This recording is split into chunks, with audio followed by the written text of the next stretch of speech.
शहर की लुगाई गांव को आई। मधु शहर में रहने वाली पढ़ी लिखी मॉडर्न लड़की है। वो और पवन साथ कॉलेज में पढ़ते थे। धीरे धीरे उन दोनों में प्यार हो गया। पर पवन गांव में रहने वाला एक साधारण सा लड़का है। मधु के पिता हमेशा उसे ये बात कहकर ताना देते हैं, तुम वहां गांव में कैसे एडजस्ट करोगी? शादी करके तुम गांव तो चली जाओगी, पर अपनी सारी मॉडर्न सोच और चीजें यहाँ शहर में ही रख कर जाना। ये सुनकर मधु को बहुत गुस्सा आता है।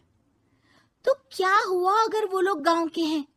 मैं वहां जाकर उस घर को बिल्कुल शहर की तरह बना दूंगी। शाम होते ही मधु पवन को वीडियो कॉल करती है। अच्छा हुआ तुमने वीडियो कॉल कर लिया। आओ, मैं तुम्हें आज अपनी माँ से मिलाता हूँ। अरे बिट्टू, क्या कर रहा है? ये क्या है? दूर करना इस टुनटुने को। जाने कौन दिख रहा है इसमें तो। अरे माँ, आपकी बहू का वीडियो कॉल है। आप इसमें अपनी बहू से आमने सामने बात कर सकती हैं। नमस्ते माँ जी, कैसी हैं आप? अरे जका, ये बहू ने अपने कानों में क्या लगाया है? जो कैसे झुमके हैं? झुमके नहीं माँ जी, इन्हें ईयरफोन्स कहते हैं। इससे सामने वाले की आवाज और अच्छे से आती है। मैं आपको भी ला कर दूंगी। अरे नहीं नहीं, हमें नहीं ना चाहिए। हमारा कान बिल्कुल ठीक है। हाँ। माँ जी की ये बातें सुनकर मधु को अपने पिता की बातें याद आ जाती है और वो उसी वक्त ये ठान लेती है कि वो अपने ससुराल को एकदम मॉडर्न ससुराल बनाकर रहेगी। कुछ दिन बीत जाते हैं। पवन और मधु की शादी हो चुकी है। आज मधु का अपने ससुराल में पहला दिन है। माँ जी, मैं आपके लिए एक तोहफा लाई हूँ। अरे इतना बड़ा तोहफा! अरे क्या लाई है रे इस बड़े से बक्से में? मधु बॉक्स खोलती है। ये क्या है? ये वैक्यूम क्लीनर है। मैंने आपको झाड़ू लगाते हुए देखा तो सोचा अब आपका काम आसान हो जाएगा।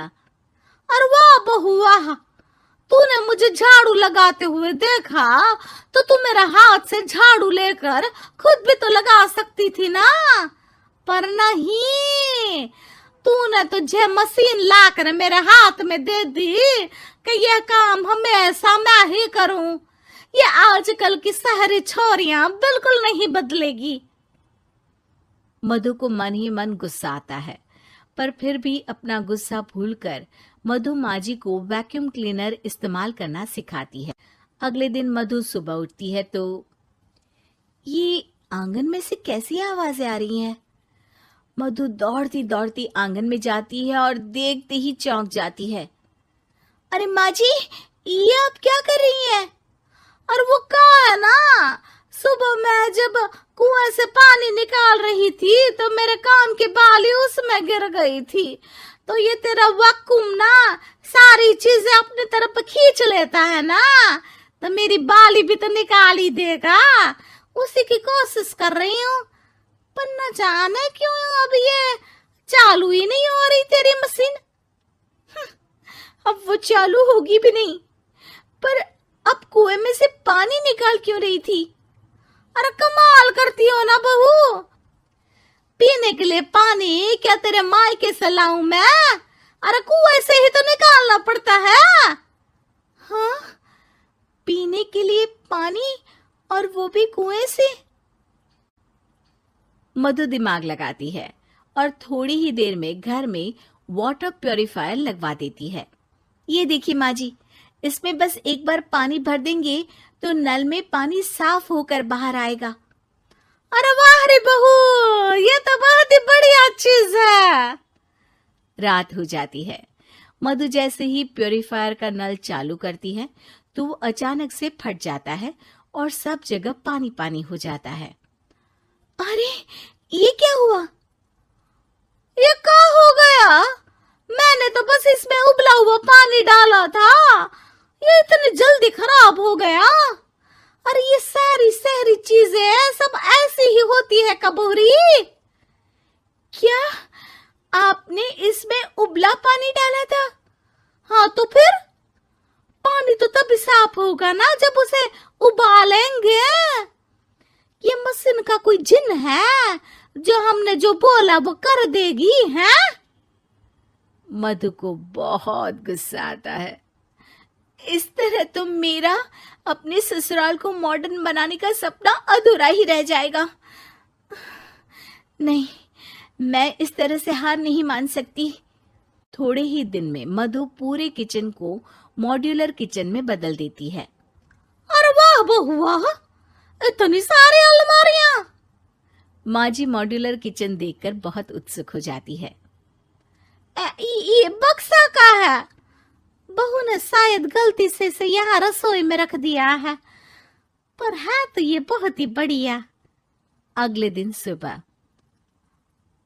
अरे मायरी क्या हो गया?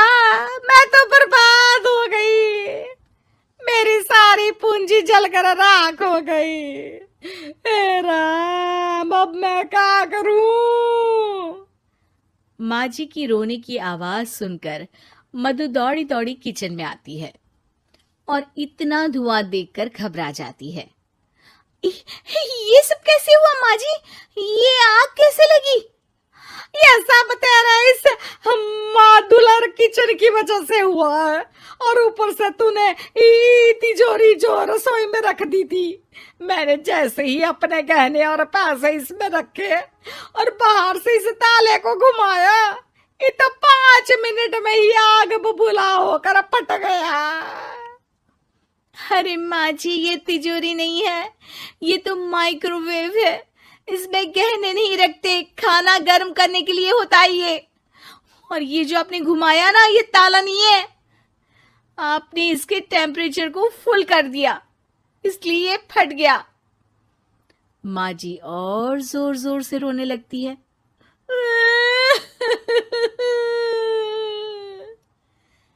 मधु सर पीट लेती है और कसम खाती है कि अब ससुराल को मॉडर्न बनाने की कोई कोशिश नहीं करेगी। मुझे माफ कर दीजिए माँ जी, आप जैसी हैं वैसी ही ठीक है। मधु को अपने पिता की कही बात याद आ जाती है और मधु वापस घर और किचन को पहले जैसा ही कर देती है। उम्मीद है कि आपको हमारी ये कहानी पसंद आई होगी। कृपया हमारे चैनल को सब्सक्राइब करें और सभी अपडेट्स के लिए बेल आइकन जरूर क्लिक करें। और हाँ, वीडियो लाइक और शेयर करना मत भूलिएगा। Bye bye.